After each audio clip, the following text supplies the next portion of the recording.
पागले, सर, अपनी जान की कुछ तो परवाह किया करो। आप ही ने तो सिखाया सब ट्रेनिंग कॉलेज में। आप जैसा एक जिंदा रहेगा, हमारे जैसे हजारों तैयार होते रहेंगे। और आपके सिवा मेरा है कौन इस दुनिया में। I am proud of you. Thank you sir. Jeevanlal Tandel, तुम्हारी सरकार किसके बलबूते पर बनी?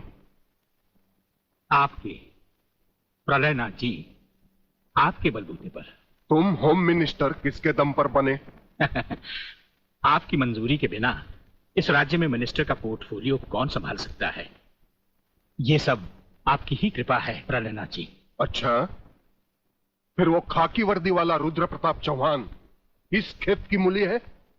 उसने हमारा सोने चांदी का धंधा बंद करवा दिया। हमने गुस्से का घोट शराब में मिलाकर पी लिया। उसने हमारे जुए खाने, शराब के अड्डे, जिस्म फरोशी के धंधे सब चौपट कर दिए। मैंने अपने गुस्से को आंखों की लाले में लाके डुबो दिया। यह सब तो मैंने बर्दाश्त कर ही लिया, मगर मेरी जिंदगी के आखिरी मकसद को नाकाम करने की उसकी कोई भी कोशिश अब मैं बर्दाश्त नहीं कर पाऊंगा। मुझे 24 घंटे के अंदर उसकी ट्रांसफर चाहिए। क्षमा कीजिए प्रलयनाथ जी, यह कदाचित नहीं हो सकता। मैं हाई कमांड से भी इस मामले में चर्चा कर चुका हूं। रुद्र प्रताप का ट्रांसफर असंभव है। जो संभव होता है उसे हम जैसे सत्यवादी पुलिस ऑफिसर की मदद से, गुंडा स्वामी, आप संभव कर सकते हैं।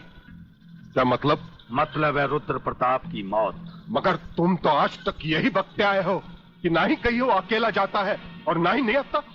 मगर अब ये भी बकता हूं कि वो एक जगह अकेला भी जाता है और निहत्ता भी। या! या! या! अरे लगाम खींचो खींचो खींचो। Halt halt halt. अरे वाह बेटा वाह, अब तुम परफेक्ट राइडर हो गए हो। चलो रेस लगाते हैं। मैं तुम्हें आधे रास्ते का हैंडीकैप देता हूँ, तुम आधा रास्ता पहुंचोगे, मैं यहां से स्टार्ट लेता हूँ। चलो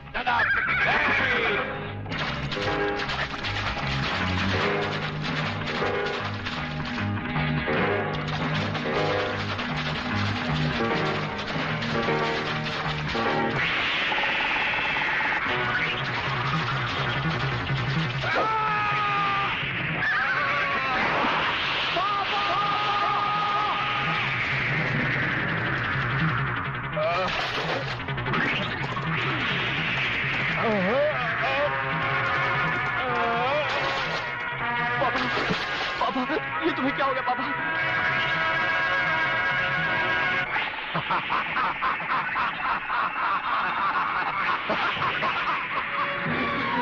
पापा, पापा, पापा।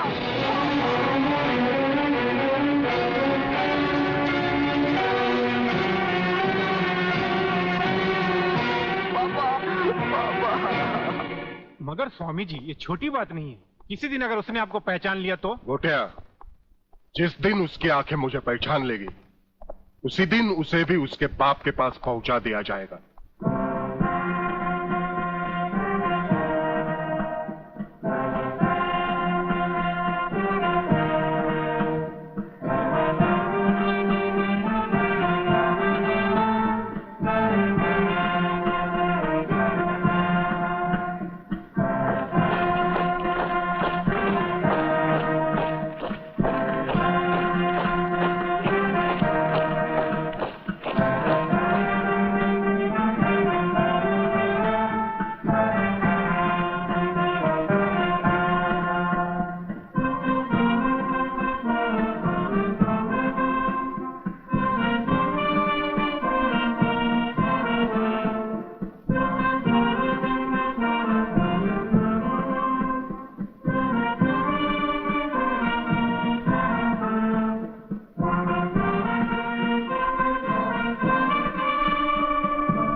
आज मिल गया एक और सच्चाई का पुजारी मिट्टी में। आग इनके शरीर को तो राख कर देगी, लेकिन इनकी आत्मा की आवाज कभी मिट नहीं पाएगी। पुलिस डिपार्टमेंट के इतिहास में डीआईजी रुद्र प्रताप चौहान का नाम सुनहरे अक्षरों में लिखा जाएगा। बहन, भगवान की मर्जी के सामने इंसान बेबस है। मुझे आपके परिवार के साथ पूरी हमदर्दी है। बहुत हो गई हमदर्दी। मंत्री साहब, ये भाषण बंद कर दीजिए। कुछ ही दिनों के बाद आप ही के डिपार्टमेंट के लोग जब इनका घर खाली करवाने जाएंगे ना, तब मैं पूछूंगा आपको हमदर्दी के बारे में। Bagle, control yourself. जब तक हमारे डिपार्टमेंट के गद्दार और खादी के कपड़े के पीछे छिपे हुए दरिंदे जिंदा रहेंगे ना, ये चिताएं ऐसी ही जलती रहेगी, एक के बाद एक। कुछ चंद सिक्के मिलेंगे भाभी को सरकार की तरफ से भविष्य के लिए। Bagle, stop it. बोलने दो इसे, ठीक ही तो कह रहा है। लेकिन मैं वचन देता हूं कि डीआईजी रुद्र प्रताप की कुर्बानी व्यर्थ नहीं जाएगी। मैंने दिल्ली में केंद्र सरकार से बात कर ली है।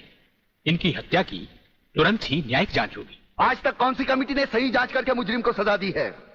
यह आपकी कमेटी समिति की जांच की फाइलें होती है ना, ये ढुलमुल सरकार बदलते ही गुम हो जाती है। न्यायिक जांच करेगी दिल्ली, अंधी और वैरी दिल्ली। ये दिल्ली बस मुंह है इसलिए पटर पटर करती रहती है। ये करना है, ये होना चाहिए, हमें दिखाना है। बस दिल को तसल्ली देने के लिए अच्छा लफ्ज है दिल्ली। इंस्पेक्टर वागले, मैं तुम्हें सस्पेंड करता हूं। बस सस्पेंड होते होते मैं थक गया हूं। निकाल दो मुझे नौकरी से। सच्चे पुलिस की या तो मौत होती है या तो सस्पेंड किया जाता है।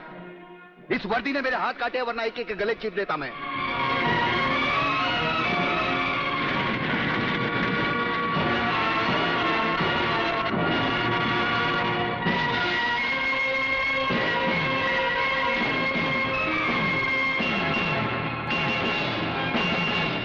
आप सब अच्छी तरह से सुन लें कि आज की इस मीटिंग के बाद मैं इस मामले में और कोई मीटिंग नहीं बुलाऊंगा।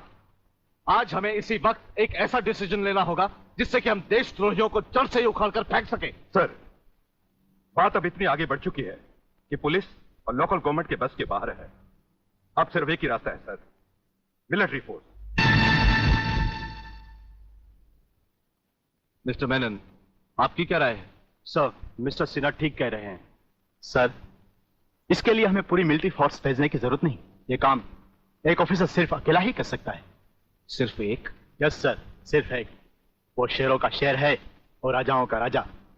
हमारी पूरी मिलिट्री फोर्स को उस पर नाज है। उसने जिंदगी में कभी किसी चीज से हार नहीं मानी, इसलिए उसे वन मैन आर्मी कहा जाता है। कौन है वो? ब्रिगेडियर सूर्यदेव सिंह। 1962 की जंग में मेजर सूर्यदेव सिंह ने दुश्मनों के कई हवाई जहाज अपने कभी न खाली जाने वाले तेज निशाने से मार गिराए।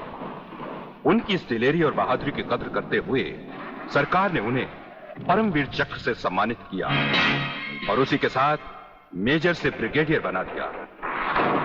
ऐसी ही बहादुरी और जांबाजी उन्होंने 1965 की जंग में भी कर दिखाई। टैंक युद्ध में दुश्मन के दांत खट्टे करते हुए ब्रिगेडियर सूर्यदेव सिंह आगे ही बढ़ते चले गए। खुद अकेले ही मशीन गन लेकर दुश्मन के खेमे में घुस गए और दुश्मनों की 4 चौकियों पर तिरंगा लहरा दिया। सिर्फ यही नहीं, इससे भी बढ़कर दिलेरी और बहादुरी उन्होंने 1971 की जंग में भी कर दिखाई और दुश्मनों को मुंह तोड़ जवाब दिया। सत्यवादी दुबे, दोगले की औलाद, ये कौन सी फिल्म लाया है? हमें उसकी सूरत देखनी है, उसकी बहादुरी की चर्चा नहीं सुननी। अरे जंग के मैदान में कोई भी तिस्मारखा बनकर वीर और परमवीर चक्र झटक लेता ही है, लेकिन वो कितना भी बहादुर क्यों ना हो, मेरी तलवार की धार से और गोलियों की बौछार से उसे कोई नहीं बचा सकता। कोई नहीं। ना तलवार की धार से, ना गोलियों की बौछार से। बनना डरता है तो सिर्फ परवरदिगार से।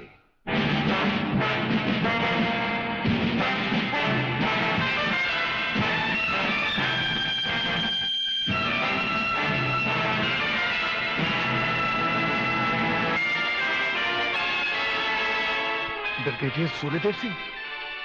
अच्छा, तो यही है तुम्हारा ब्रिगेडियर सूर्यदेव सिंह। ढूंढ डालो इसे। खबरदार, कोई हिलेगा नहीं।